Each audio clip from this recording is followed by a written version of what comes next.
The following is a presentation of the Matt Talk Podcast Network.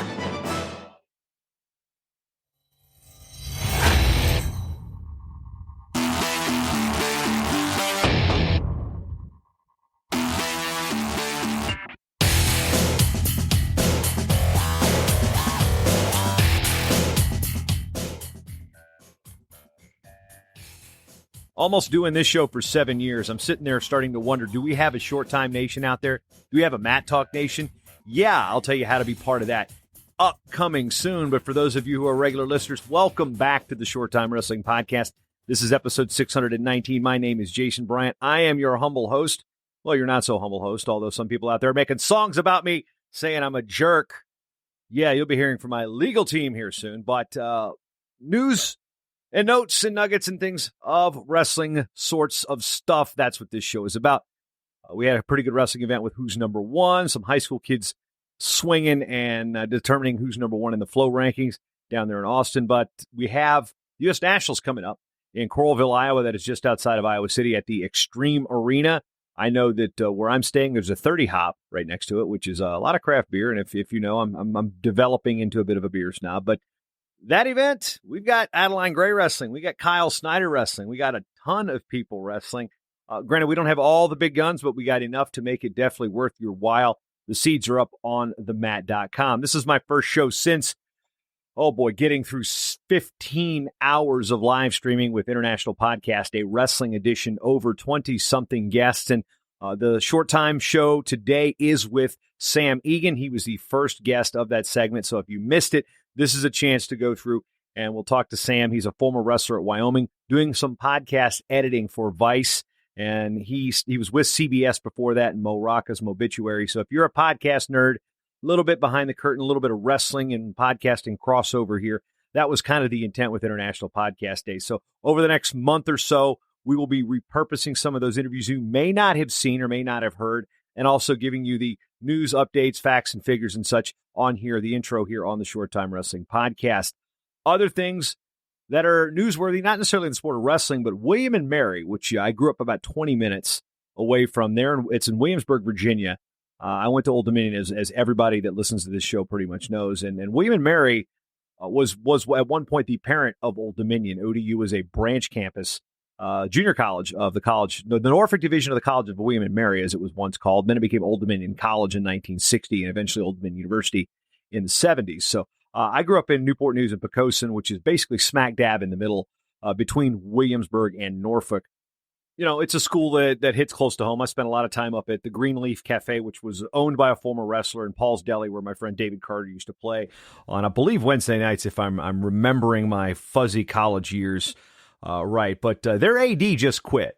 She's done. She said she resigned. William and Mary cut 7 sports, and there was some heavy blowback from the alumni. So you can make a difference, alumni. And what's interesting is the parallels between her and Stanford's AD, Bernard Muir. They ran parallel, they worked together, and at every place they've gone, they seem to have cut sports or followed the lead with cutting sports. So Drexel, there was some sports cut. Of course, Stanford's been cutting some sports. I believe LaSalle, there's a tie-in there. My friend David Teal, who actually broke the news. Teal was my colleague at the Daily Press for a long time, now working for the Richmond Times-Dispatch and one of the best college basketball writers on the planet. So if you are a fan of the college hoops, you may have read David Teal before. The guy is one of the goats when it comes to covering college basketball. I had a chance to really learn from him in my early days at the Daily Press. But one of the blowback issues with Samantha Hughes, the AD at William and Mary, and again, William and Mary dropped wrestling in the late 90s, but the 7 sports, and then the blatant plagiarism, copy and paste from Stanford's release. So much so, yeah, Bernard Muir was like a mentor, but you don't like copy and paste everything from one other school's release and put it out as your own. A lot of the students and the alumni were pointing out that this would be considered plagiarism and get you kicked out of the College of William and Mary, which is one of the most prestigious academic institutions south of the Mason-Dixon line. At one point, I think they were calling it the Harvard of the South. There are some other schools that kind of have that moniker, but William and Mary's academic reputation is phenomenal. That being said, the AD was paying consultants to kind of lead her in what to do. And we saw that with Old Dominion, where Wood Selig paid his buddy, Dick Sander, Dr. Richard Sander, a consulting fee, as he's a former AD at VCU, a former AD at East Tennessee State University, and now like a professor in the online doctoral global sport management program or something along those lines. I don't know the exact wording off the top of my head, but where do these people find these consultants, and what makes them think that their ideas are good ones? Because they're paying you to come up with an idea. Like, I don't know. In ODU's case, basically, ODU told the consultant what to say in order to justify dropping wrestling. I haven't dug in deep enough to the William and Mary thing, but when you see consultants hired for athletic purposes, this is 99% not a good thing. With the exception of Western Carolina, for example, hired some consultants to explore the reality of potentially adding men's and women's wrestling to a Division I program. Yeah, they are the Catamounts, Western Carolina University. Look them up. That may be coming here. We did have Sacred Heart add. We have Presbyterian down there. So, but back to the consultant thing. Who the hell hires these people? What makes it think this is a good idea? Oh, wait, the people they used to work for. It's a racket. When you get former IDs, when you get former ADs now retiring and say, I'm going to be a consultant, the only thing they come from, if they're of a certain age, is knowing how to cut sports.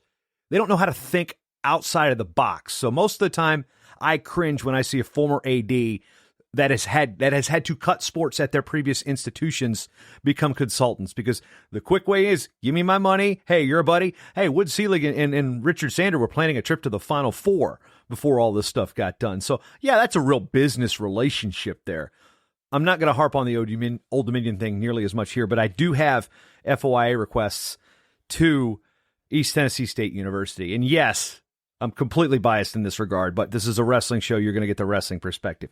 Now, moving on to stuff that you maybe want to talk about that involves wrestling. On the network, the Pack Mentality Pop-Ins podcast with head coach Pat Popolizio, hosted by NWMA SID of the Year Brian Reinhart, is on the network. We'll drop that out. So he talks with Nick Reenan and Pat Popolizio about what's coming up on this weekend's wrestling trip to Iowa. We won't see Pat Popolizio there, but we will see 4 members of the Wolfpack. Check that out. Now, as we get to our interview before, I've been trying to knock over some ideas on what to call my little fact bombs and stuff. And I really can't figure it out. I'm like, dude, you'll never guess, or like, dude, no way, or pub talk, or I don't know, rock and wrestling fact drops or something. But I can't come up with a name. If you've got a name, come up and email me at jason@bryantwrestling.com or hit me at Twitter at JasonMBryant. But for today, if you've got an idea, drop it to me. I'm going to call it Rock and Wrestling Fact Drop for today. This is October 7th. Your Rocking Wrestling Fact Drop. Cue the cool music. Comes again from the NJCAA, where Schoolcraft's Johnny Jones won the NJCAA title at 118 pounds with a win over John Phillips in what was then known as Claremore Junior College. 2 things here. Claremore is currently known as Rogers State, and Jones is the older brother of world champion and current Arizona State head coach Zeke Jones. Johnny Jones would win his second title a year later, moving up to 126 and defeating Forest Park's Tim Banks in the finals. Jones was named the tournament's outstanding wrestler. That is your Rock and Wrestling Fact Drop, name notwithstanding, here on the Short Time Wrestling Podcast. And as always, I'd like to thank you for spending your time with me, because you've always got time for Short Time. Let's reintroduce you to Sam Eagan of Vice.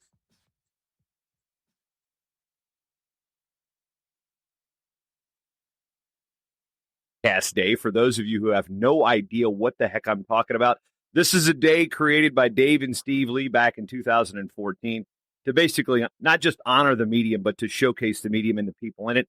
And in the sport of wrestling, we've had a lot of wrestling podcasts come and go. My first one was back in 2008. The first one I can actually track down, I think, was Mat Slammers, which were started by 2 guys out in Western Iowa in 2006. Since then, I think we're up to 121 that have come and gone. I'm adding more to the directory every day at madtalkonline.com/directory. Today, it's going to be a 14-hour marathon. I'm starting with Sam Eagan, a member of the Bills Mafia, former wrestler at the University of Wyoming, New York native, and actually, while not an active podcaster, somebody who has actually got more gritty behind-the-scenes details in the last year than probably any other wrestling podcaster or wrestling-related podcaster I know. Sam, 1, welcome to International Podcast Day. 2, welcome to the Speakeasy. And 3, just welcome, man. JB, I appreciate it, man. I'm excited to be here. It's good to finally get to talk, well, sort of in person, obviously. But sort of in person. So what the key is here is you were working basically in media production and such at Wyoming, and basically tell us how you got into the world of podcasting first before we get to the wrestling stuff. So I sort of first broke into like the podcasting audio public radio world in my junior year of college at Wyoming. I had a pretty bad knee injury and couldn't wrestle over winter break. So I'm stuck in Laramie, Wyoming. It's cold, it's snowy. Not a lot to do other than like rehab my knee and sit at practice. So a friend of mine was working at Wyoming Public Radio. So I gave him a call, asked if I could intern there, came in the next day, and they needed help with their podcasts. And so I started producing podcasts for them. The rest is history, I guess. Yeah, when you get into the podcast production side, what is basically the routine for you? What is it that you actually do when you say, "Oh, I'm a podcast producer"? Now people are familiar with podcasts. You don't have to explain that to them as much. But when you get to the nitty gritty, this is something that's not just, okay, hit record, upload, and you're done. Yeah, so it's a little bit different. This is something I actually deal with often. It's funny you ask, because it's a lot of the time it's like I tell people, "Oh, I work in podcast production." And like their mind first goes to like, I don't know, like Joe Rogan, which is, I mean, not to diminish Joe Rogan, but a lot of it is just like hit record, let's just chat. And what I do is more long form documentary narrative style podcasting. So what that means is my day to day is sort of everything that you would think of in a journalist. I'm calling sources. I'm pulling archival audio. I'm assembling stories in Pro Tools. So there's still a lot of talking, a lot of interviewing, but maybe a little bit less than what people, their minds first go to. So when people are actually talking, say, the one show that I first discovered you through was Mobituaries, which is hosted by Rocca, who I first discovered at The Daily Show way back in the day. I mean, I'm trying to think, was that probably early Jon Stewart era, and then the theme of that show. So the way I understand it, so you were doing a lot of the interviewing, or was that Mo doing a lot of the interviewing, and you were piecing it together? So if it's the week before an interview, Mo says, "We're talking to," for the last episode, we interviewed Fred Armisen. We're talking to Fred Armisen. I am pulling research. I'm spending the week researching Fred. I'm pulling clips that Mo is going to want to show to Fred. I am drafting a list of questions. I'm helping him prep for the interview. And then the time comes for the interview and I'm running the board. I'm sort of sitting in the back seat, helping guide him through.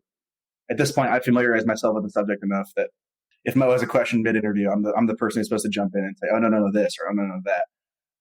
So although I'm not really not yet, at least in my life, not the voice on the mic, I'm around. Yeah, and you're now working with Vice, and you've got two shows you're working with there. Explain a little bit about what Vice News Reports is and in the other shows, and how you fit compared to what you were doing at CBS to what you're doing now with Vice. So Vice News Reports is a weekly documentary style podcast that is going to take listeners sort of behind the scenes, so to speak, of sort of getting away from the sort of horse race day-to-day political coverage and the horse race day-to-day news coverage, and isolate one particular issue and take listeners deep into it. Our host is Ariel Duham Ross, who is a fantastic reporter. She spent 5-6 years with Vice prior to jumping ships and going to Vox, and now is back at Vice. We're excited to have her. It kicks off October 15th is the first episode. Can't tell you exactly what yet, but you can expect the trailer. I've got a pretty good idea based on what many people witnessed on Tuesday night. There could be a theme coming from that the next couple episodes. Yeah, you'd actually be surprised. Kind of trying to avoid that stuff. Yeah, so did I. I didn't watch a single second of it. Twitter was all I needed for that. I'm like, you know what? Nope. And I think that's what's so cool about working with a place like Vice. And then, I mean, they do have these people who are working on those, like, sort of just day to day, this is what's happening. But so much of what we do is focused on the news that you don't know about and you don't know that you should know about. And I think that that's where we're going to take people. And I'm really excited to be a part of it. Mac Beasy right there's asking our first question from the user. What about Bajrang? Tell me about Bajrang, man. Bajrang is our one true savior. Best wrestler on the planet, bar none. I would die for that, man. Nothing else needs to be said. Bajrang boys for life. Yeah, Zach Roldrosen, who actually has a victory over Dylan Dennis, actually says, "Hey, that's my legitimate business partner." Yeah, we are the true one CEOs of Dirty Style Wrestling. Went and got it trademarked. Working on the LLC. Excuse me, other way around. got the LLC, working on the trademark. Gonna swoop that out from underneath the snake oil salesman that shall not be named. Yeah, he has. Yeah, I already blasted him once on this show. It won't happen again. Now, when we get to the world of podcasting and then tying it into wrestling, there's very, very little crossover. What have you found in your travels and your discussions with your wrestling friends? What they listen to podcasts that are outside of the FRL, the Short Time, the Blood Round? What shows do you find your friends in the wrestling world are actually consuming? I'm going to be honest, not a lot, and that's sort of it's serial, and that's kind of like the introduction to people's podcasting in a lot of places. But I think that I was going to say serial. I think that a few of my friends listen to the Daily. You got to remember that I lived in Wyoming for a long time, and so it's not like people are what they would often consider to be the liberal media. They're not necessarily going to go consume a New York Times podcast or an NPR podcast. Whether or not there's content there that is politically agnostic, okay. I'm not going to make this show political. I can guarantee that. Sorry. It's just, again, that feedback though, because when you work for a CBS, when you work for a Vice, the premonition for some people is like, oh, well, mainstream media or liberal media or your agenda-based media. And that's one thing I like about wrestling coverage for the most part. When you're an agenda-based media outlet, you're like an Iowa alum or a Penn State alum or a Cornell alum, something like that. Nothing is, it's divisive to us, but nothing is as grossly divisive as politics can be. Yeah, it's small potatoes compared to it. And I think that when you're talking about media bias in a wrestling podcast, it's people are wearing their heart on their sleeve. There's no hidden I'm secretly an Iowa fan.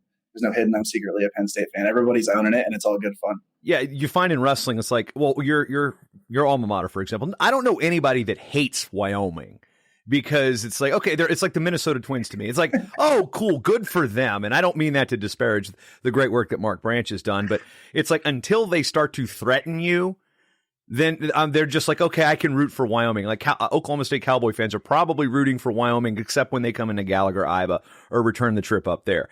Speaking of returning the trips up there, what's it like to witness teams come in to Laramie and just die from the altitude?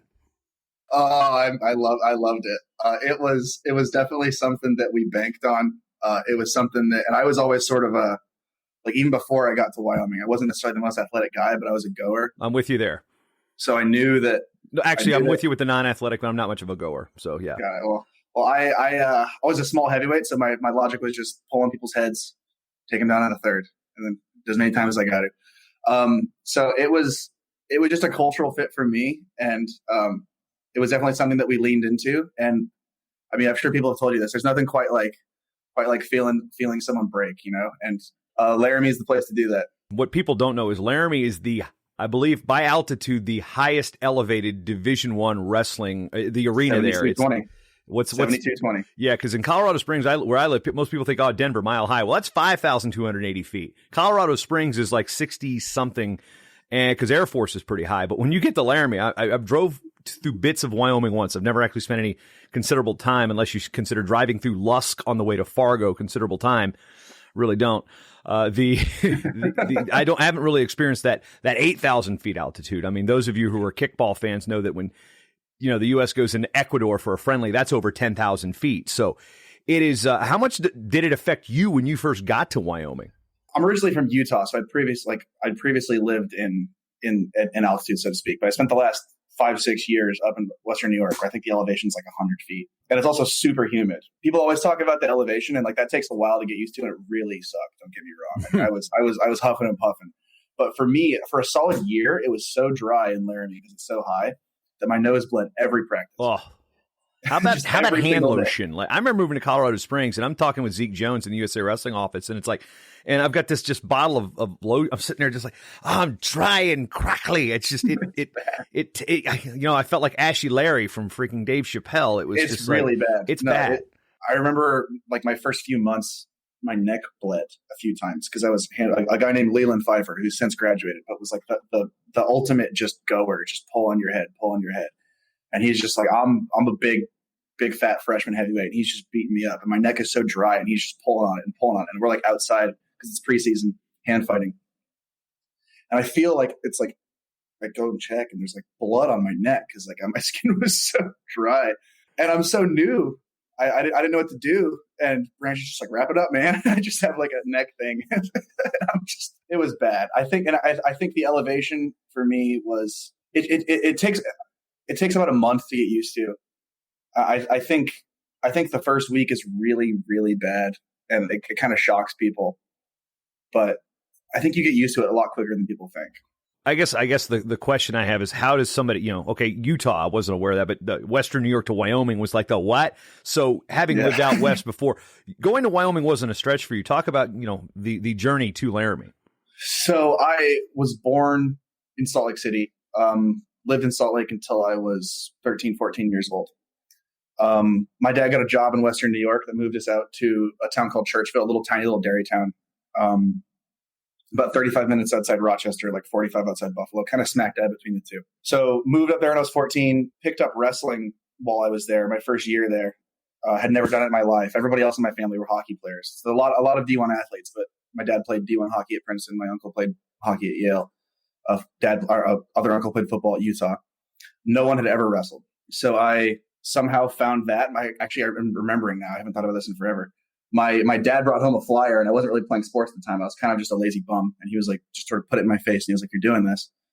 And went to my first practice. Didn't really like it, but my dad made me keep going. I was like 13, and I was so frankly fat that I had to wrestle like 15-year-olds in like tournaments, and I was just getting beat up, and I hated it, but kept doing it.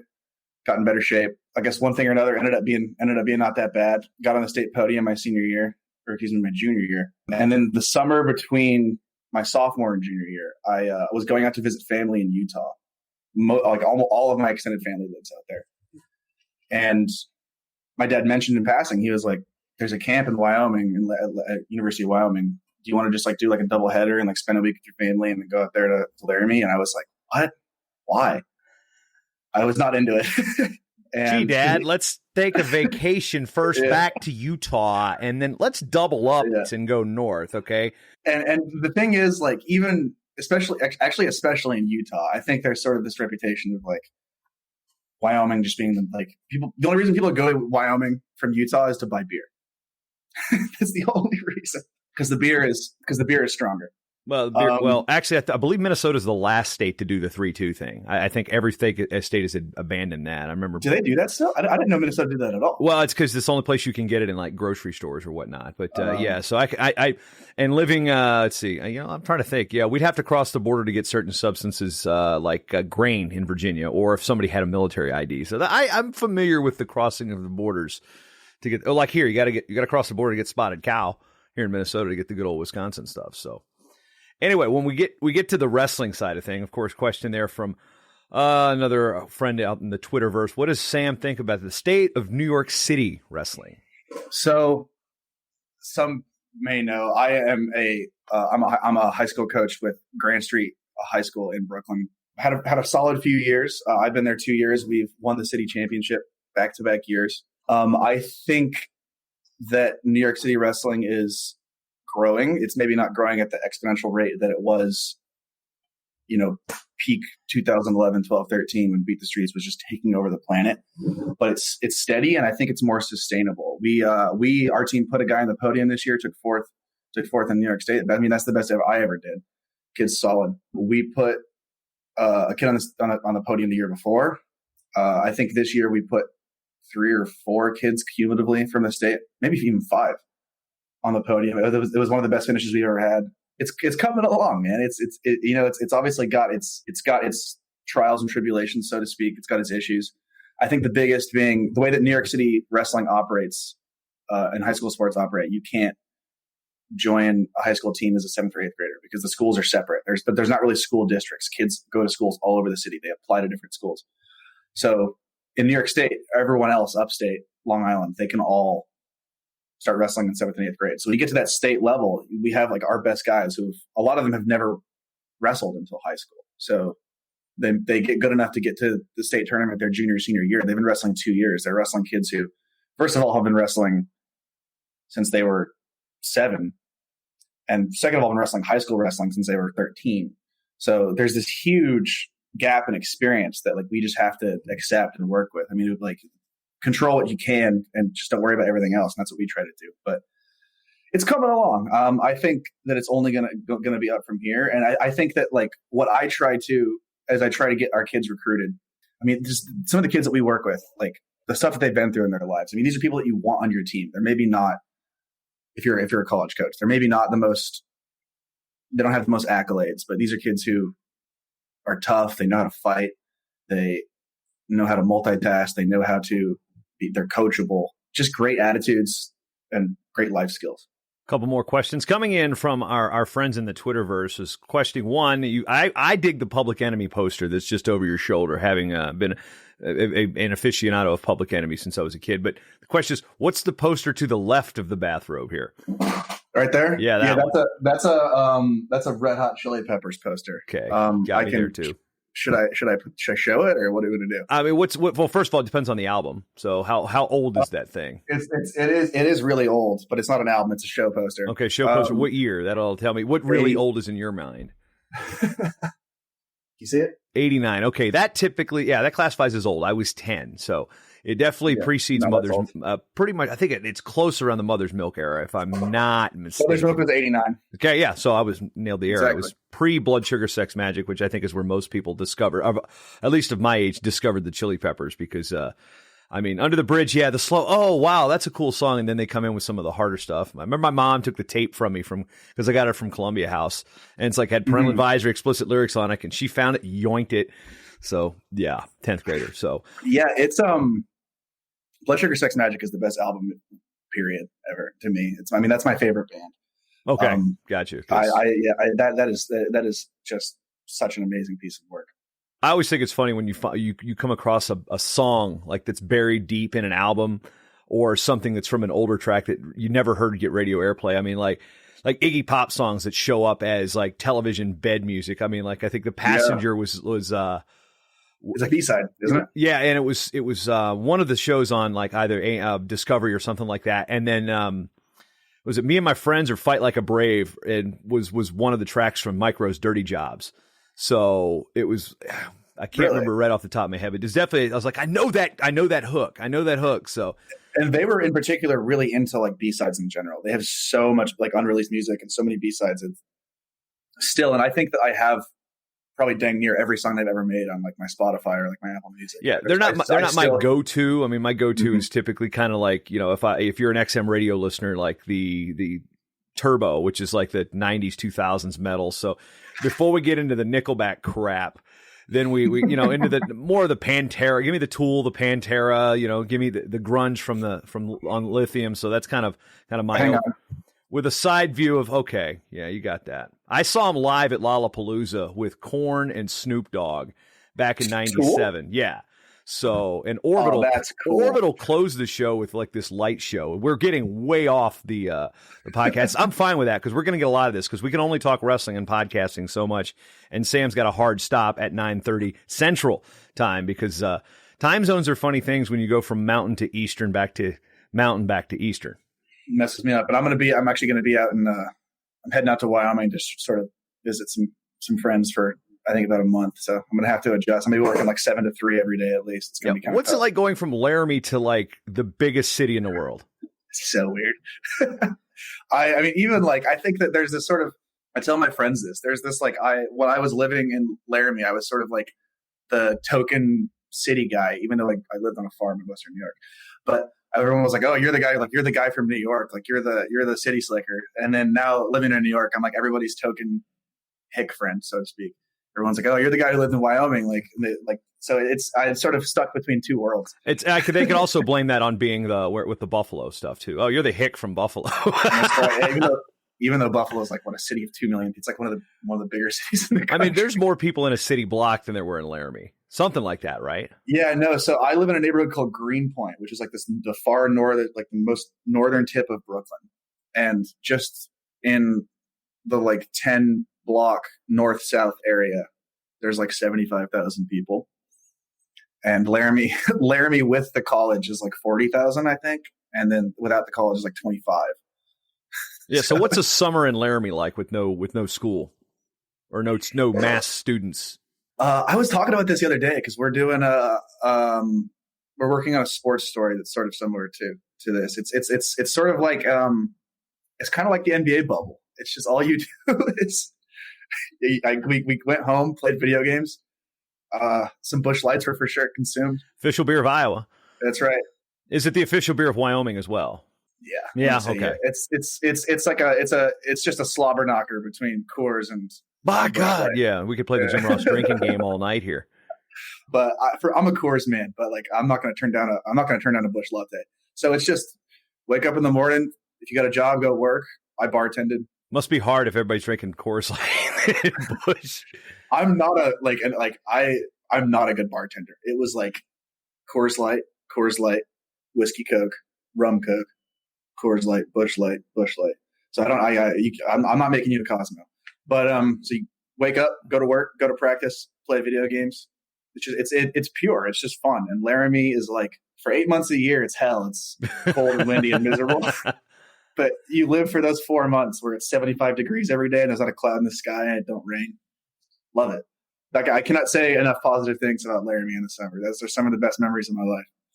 Spinning back things around to while we're here, International Podcast Day, not sure what Vice or any of the other podcast groups that you've been associated with or aware of, because it seems like when you talk about podcasting in the North, they call it that Northeast bubble, the independent podcasting circuit does, of like, okay, the NPR shows, the public radio shows, the things like that, they tend to live in their own world. How do you see what is in their world versus what you've seen with your experience at CBS and now at Vice?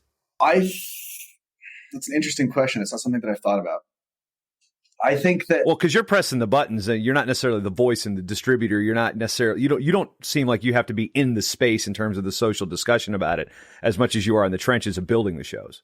And I think that like just the biggest difference is going to be, I think that companies like CBS and companies like Vice are, I mean, they're like, there's just no way around it. It's a capitalist country. These are profit making entities. I think that the goal first and foremost a lot of times is going to be to make money, and that's just not the case with these public radio shows. So I think that there's the benefit in that if you're doing like Fresh Air, like they can do whatever they want because it's like they're doing it sort of for the people, for the love of the podcast. But I think that so they're maybe a bit more free to try different things. Then at the same time, like Vice News has built this massive team of incredible journalists and incredible podcasters in a really short period of time.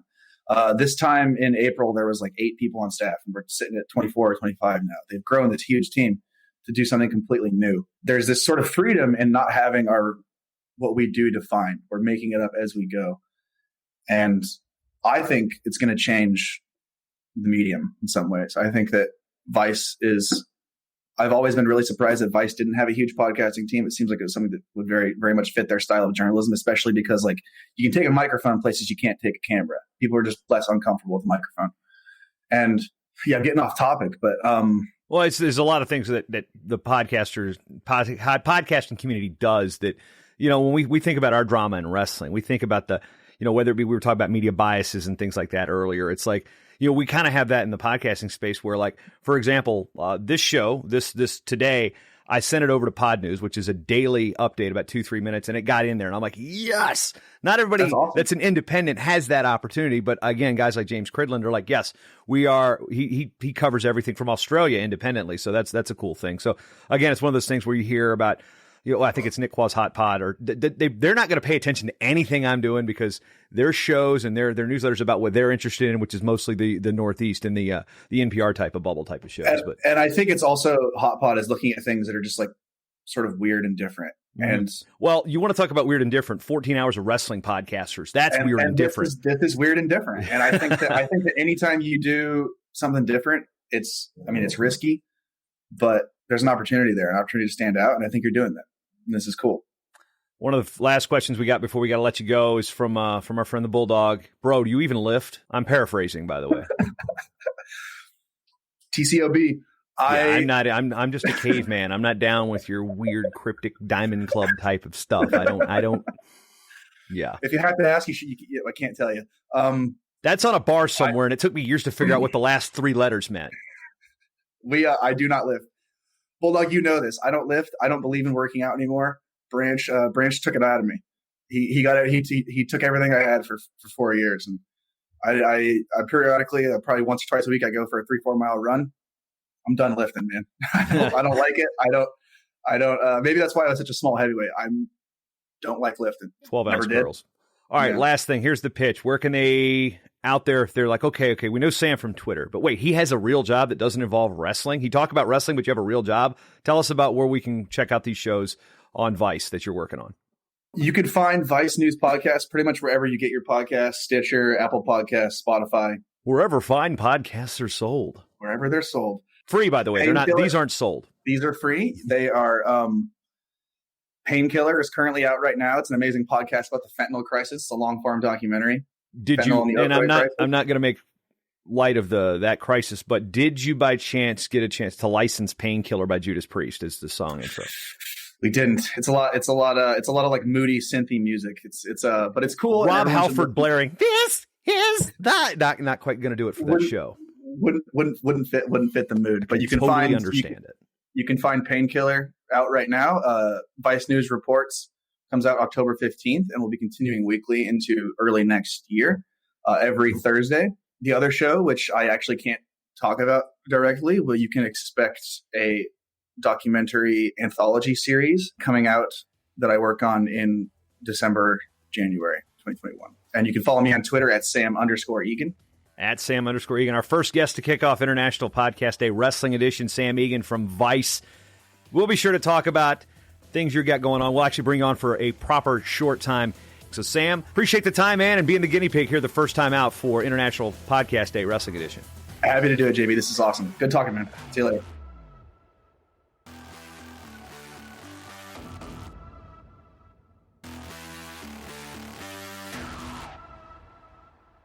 The Short Time Wrestling Podcast is proudly outfitted by Compound Sportswear. Shirts, singlets, custom gear orders, everything you need. Call up Cliff and the crew at cmpteamwear.com. Hey, you know what? Did you like the show? You want to hit that subscribe button? MatTalkOnline.com/listen. Various different ways to subscribe to this show on your favorite podcatcher of choice. And if you're already subscribed, you're already listening, you love the show, and you want to support this show and this network, MatTalkOnline.com/join the team. Become a team member today.